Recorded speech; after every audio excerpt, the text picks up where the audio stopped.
হ্যাঁ দারুণ মজা করেছি। তুই জাস্ট এসেই গেছিস। দারুণ হয়েছিল। আরে রিয়া তুমি?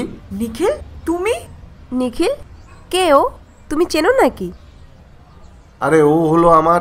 হাই, আমি রিয়া, নিখিলের কলেজ মেট। ও হাই, আমি ঈশিতা। নিখিল তুমি বিয়ে করে নিয়েছো, বলনি তো? আরে না না রিয়া, আমি নিখিলের ওয়াইফ না, ওর গার্লফ্রেন্ড। আমরা এখনো বিয়ে করিনি, তবে খুব তাড়াতাড়ি বিয়ে করে নেব। ও, তোমাদের সম্পর্ক তো তাহলে অনেক দূরে এগিয়ে গেছে। আরে নিখিল, রিয়ার সাথে তোমার কতদিন পরে দেখা, চলো না আমরা কোথাও গিয়ে একটু গল্প করি। চলো তো রিয়া, তুমি আমার সাথে চলো। আরে তোমরা শোনো আমার কথা। বাই দ্য ওয়ে, তোমরা কবে থেকে একসাথে আছো? আমরা তো 1 বছর ধরে একসাথে আছি। ইনফ্যাক্ট আজকে তো আমরা আমাদের ফার্স্ট অ্যানিভার্সারি সেলিব্রেট করতে এসেছি। 1 বছর? আচ্ছা, তুমি নিখিলের কলেজ লাইফের কিছু সিক্রেটস শেয়ার করো না। নিখিলের সিক্রেটস?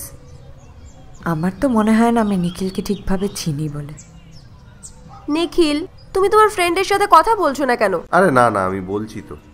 রিয়া, তুমি তোমার নিজের ব্যাপারে কিছু বলো না। তোমার লাইফ কেমন চলছে? তোমার কি বিয়ে হয়ে গেছে নাকি বয়ফ্রেন্ড আছে? আমার যে হাজবেন্ড ছিল সে আমাকে চিট করেছে।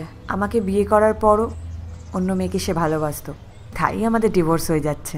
ও সরি রিয়া, আমি না এটা জানতাম না। নিখিল তুমি জানতে? তবে রিয়া, তুমি না একদম চিন্তা করো না। তুমি যা সিদ্ধান্ত নিয়েছো একদম ঠিক নিয়েছো। দেখো, যে মানুষটা একটা সম্পর্কে থেকে লয়াল থাকতে পারে না, তার সাথে না থাকাই উচিত না। দেখো, আজকে তোমার হাজবেন্ড তোমাকে ছেড়ে অন্য একটা মেয়ের কাছে গেছে, আর কে বলতে পারে বলো তো কাল ওই মেয়েটাকে ছেড়ে অন্য কারো কাছে যাবে না? বাট থ্যাংক গড আমার বয়ফ্রেন্ড ওরকম না।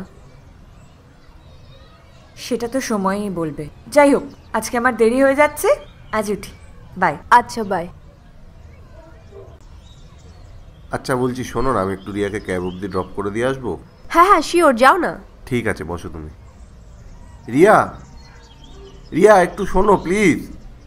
আই এম সরি রিয়া, আমি খুব বড় ভুল করেছি। আমি জানি না কি করে আমি ওর চক্করে পড়ে গেলাম, কিন্তু আমি আমার এই ভুলটাকে ঠিক করতে চাই। আমি এখনই ওকে ছেড়ে দেবো।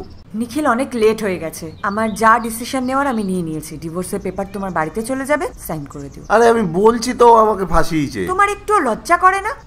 না তুমি আমার সাথে লয়াল ছিলে, না যে তোমার গার্লফ্রেন্ড তুমি তার সাথে লয়াল। আরে রিয়া শোনো। শোনো, আমি আর তোমার সাথে কোনো কথা বলতে চাই না। তোমার যদি কোনো কথা বলার থাকে আমার লয়ারের সাথে বলে নিও। আমি তোমার থেকে ডিভোর্স চাই, ব্যাস এটাই আমার শেষ কথা। আরে রিয়া শোনো, ক্ষমা করে দাও আমায় রিয়া প্লিজ।